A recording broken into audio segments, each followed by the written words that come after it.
Okay, I don't know. I'm totally confused, turned around.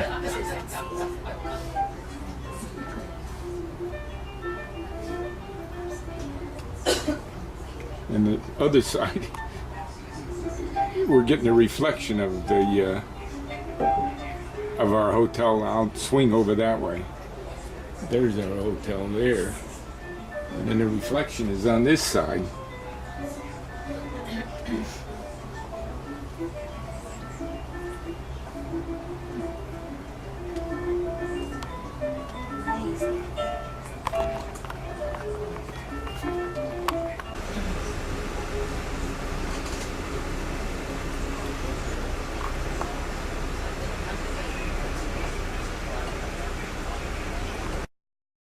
So we're stopping for lunch. A little early, 11 or so. And we're inside here. Lunchtime restaurant. Kind of in the mountains. In the mountains. On the way to Poland.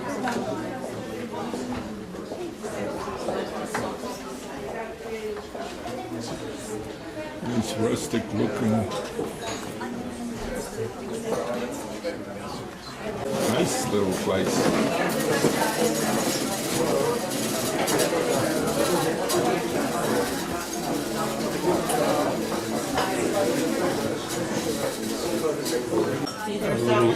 There's a little bar in it or something. No one had the bar, but and then some stairs to an upper loft like that.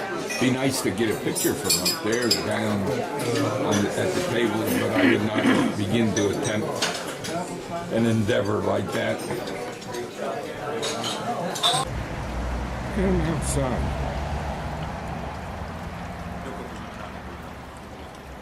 The sun starting to shine, a lot of fog. We're in the mountains around noon, at noon.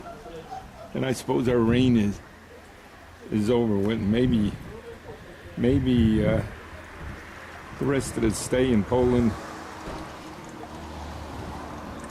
possibly will be good weather-wise. How was your food here? Very good. Chcela si vidieť tam vnútri, ako to potom to otvára. Tak. And I don't know if I ever took a picture yet, a little bit yet of our bus.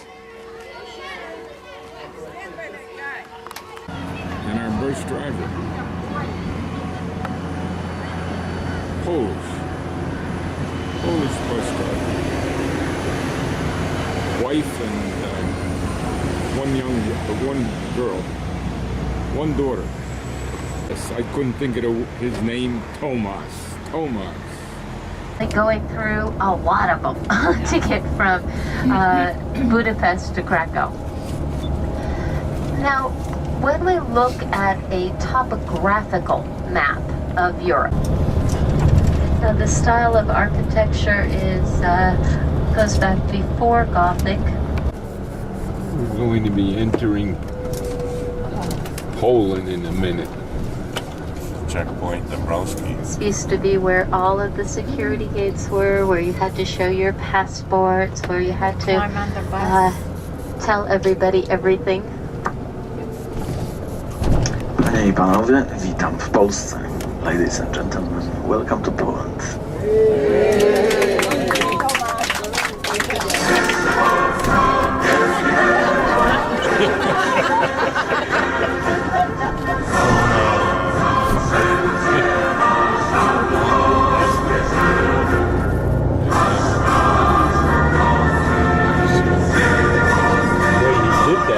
Right at home, perfectly.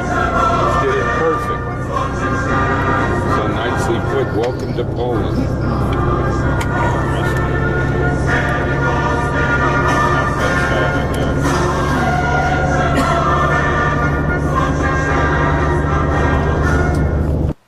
Our room in Krakow.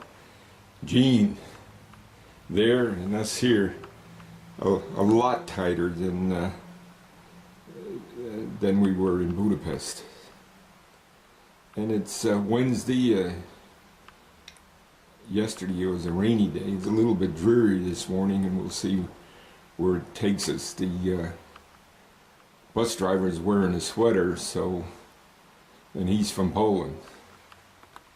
This is the bathroom at Krakow, and it's nice. It's modern, and there's a door here to the John, and then you can sit here, and I guess there's another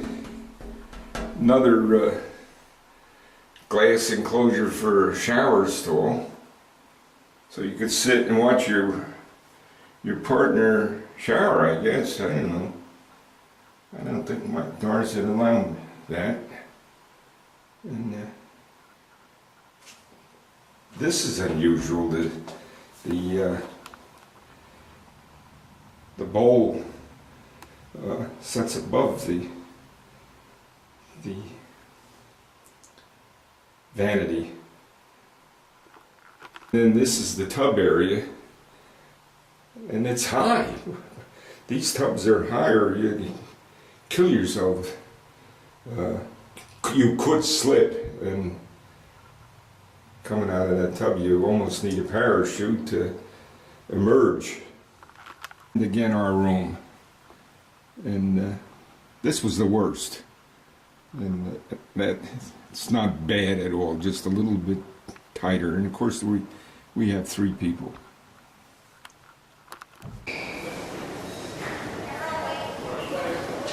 Krakow, pretty modern, quite modern.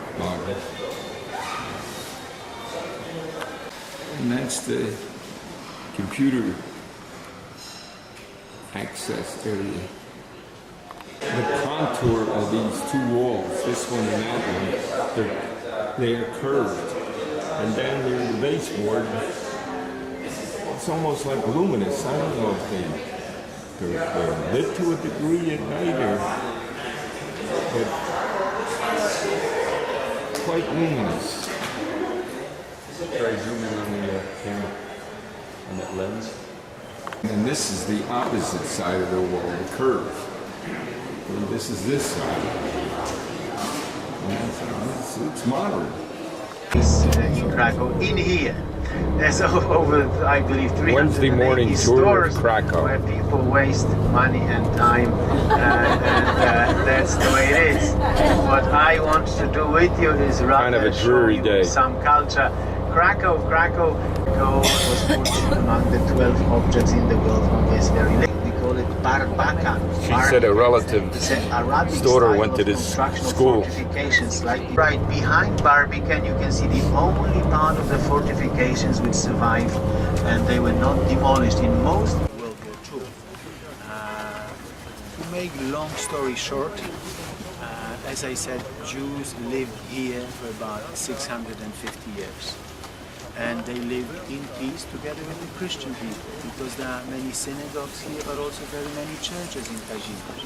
Some of the biggest Catholic churches are located in Kazimierz, and Jewish life was thriving here. This is the country where Jews found an asylum. And as you see, like Jewish groups from Israel come here to visit, to see their ancestors there. Today it's a museum because connected back to the Marine, the ladies' prayer chamber. So behind in one synagogue, we know we have documents, they already paid some taxes in 1409. So several times it was rebuilt inside for Renaissance and adjacent. 4 synagogues in this area. Memorial for 65,000 people that perished here. A few years ago, the former Schindler's factory existed here until the end of 1944. Then it was moved away from here to Brünitz, to hometown in Moravia of Oskar Schindler. And the factory was left empty after the war. It was nationalized and it was producing electronics. After the movie Schindler's List, many people started to come here and visit, see the site. The factory went bankrupt, so the local government a few years ago turned it into a museum. The factory itself is a museum of contemporary arts. However, the building of administration is the Museum of World War II, and this is the building I'm talking about on the left-hand side. So this is the famous Schindler's factory. Story of Oskar Schindler, you know. He came to Poland to look for business opportunities. He made very good friends with the SS. He became a factory owner. He was a great capitalist. Through this doors on the left, See that brown Jewish sign back groups were there? coming into the factory, coming out. Many scenes of the movie were filmed here. And Oskar Schindler was, although he was a Nazi himself, member of the Nazi party, although he lived of exploitation of Jewish slave labor, he was one of few Germans who decided to help the Jews. So to make the long story short, at the end of the war, instead of escaping from Krakow and sending all the Jews to extermination camps, he decided to protect them. And he took people are much happier than they used to be. Many people get education. Education still is free in Poland. It's a radical communist system. You can get education free of charge, including the university education. Of course, because it's free, everybody wants to be a student, so it becomes very competitive. To some departments, you have 10, 20 or 30 people running for single place, so only the best ones are selected for free education. The bridge on your right used to be a river bridge. I mentioned that. Killing machine on the face of the earth. We have to back up the history a little bit. The actual physical site of Auschwitz in Poland, Oswim is the Polish word, Oswim. The physical buildings and area started out as a training camp for the Polish military.